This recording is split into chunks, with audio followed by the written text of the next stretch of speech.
పెళ్లి కూతురు వచ్చిందిరా.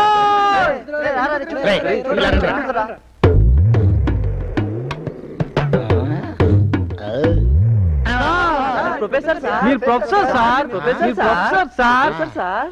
అవును, నేను ప్రొఫెసర్ని కదా. అవును, ఉండండి రా. ఏదో బుల్డోజర్లా ఉందేంటి? ప్రొఫెసర్ని కదా.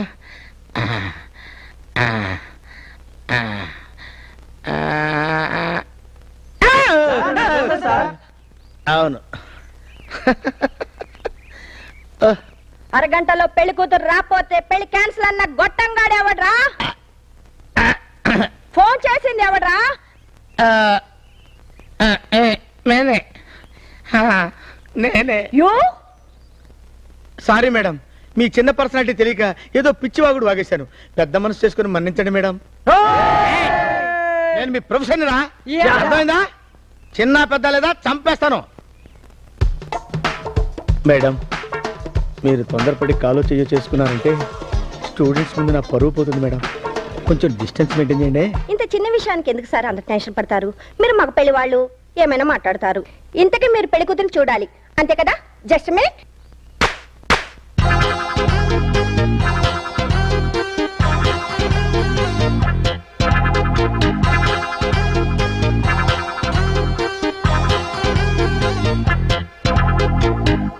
వీళ్ళ నలుగురిలో పెళ్లి కూతురు ఎవర్రా? ఏంటి? ఏం లేదమ్మా, వీళ్ళ నలుగురిలో పెళ్లి కూతురు ఎవరా అని మాలో మేమే అనుకుంటున్నాం. అదే ఇక్కడ ఫిట్టింగ్.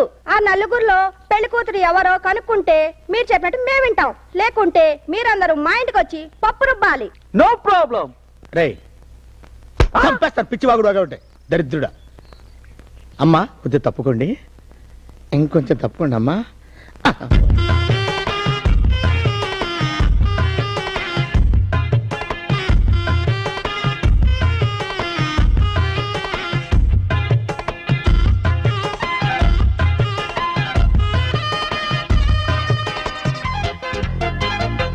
సార్, ఏంటమ్మా ఎందుకు సార్ కన్ఫ్యూజ్ అవుతారు?